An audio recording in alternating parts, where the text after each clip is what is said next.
Hey Cinephiles, welcome to another edition of Instant Trailer Review. I'm JS. I'm Jeff. And today we have the second trailer for The Hobbit, The Desolation of Smaug. So, let's get this started. And action. Here we go. Oh yes, appropriate audiences only. Let's get that out of the way.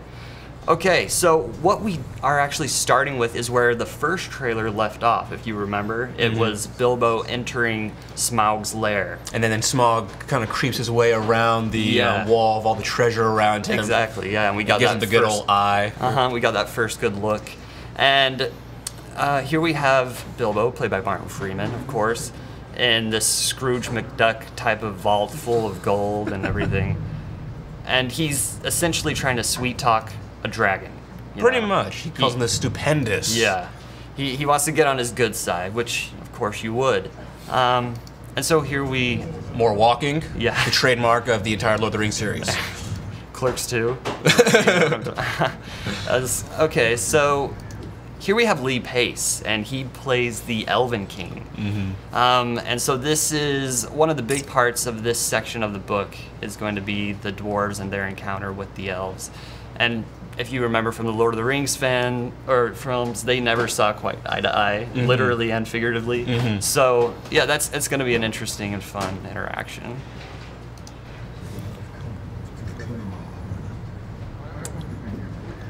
Also, one thing you look at this, the visuals are looking a little bit better this time. Obviously, it's been a few months since the first trailer, so obviously the graphics are going to be much better this time, and hopefully will be dramatically improved for the film. But the one thing is because they're still going to be doing this one in 48 frames per second. Right. And if you remember the first film, it didn't quite work with the 48 frames and the 3D together. It looked very, very shaky and jumpy and kind of faded. It didn't really have realism to it. I actually preferred it for the CGI scenes. Really? Yeah.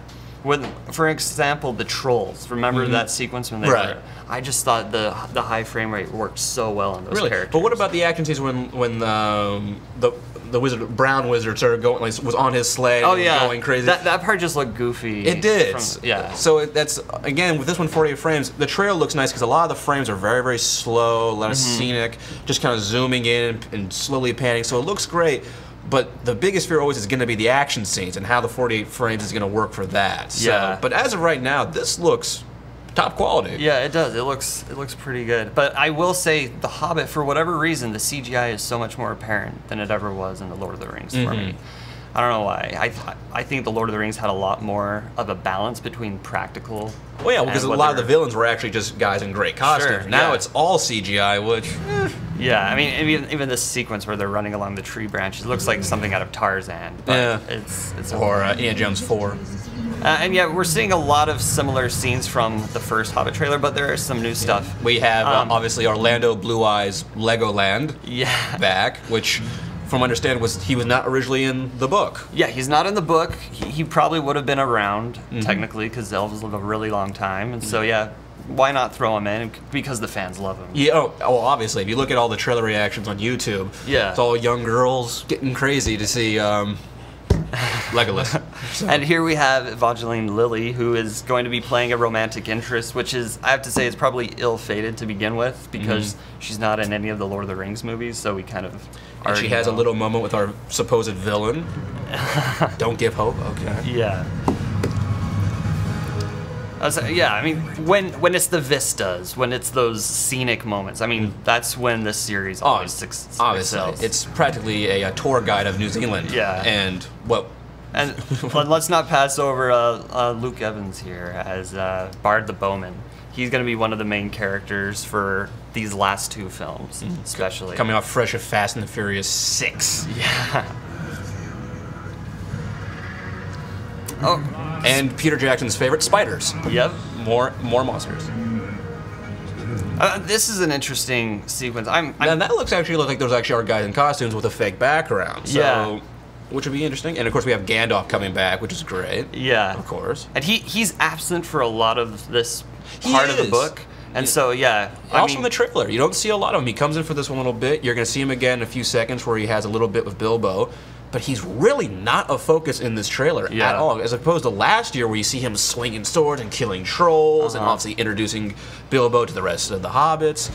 Yeah, this one, it seems like he's taking a real second, taking a step back, which is funny because in Two Towers for the longest time he was not in the beginning of the film, and then he comes back as Gandalf the White. That's a good point, and he tends to do that. Actually, he wanders off, and he is kind of like the Deus Ex Machina for the series. Right, he comes in at the precise moment when they need saving. With the Troll King, he comes in, just kind of saves everybody.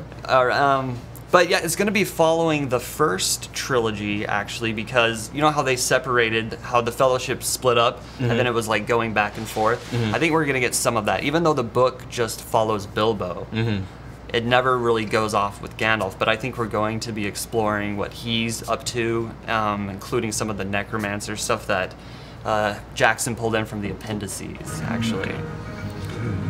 But yeah, I wonder where this is coming in. I want to think this is towards the end of the Desolation of Smaug, right before we get into the Battle of the Five Armies. Well, right, because Return of the King was a 4-hour-long war scene, so they're getting ready for the third one.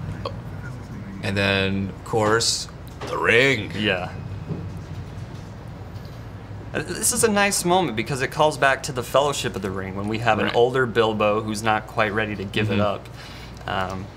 Yeah, and Martin Freeman, he's just such an excellent actor for this role. Absolutely. A little humor in there. Oh, more spiders. And more running away from monsters. Yeah, let's look at this. This must be Bjorn. He's a shape-shifting guy who can become a bear. A man-bear pig. Yeah. It's man-bear and pig. So, yeah, we got a little glimpse of him in the first trailer too. The barrel sequence.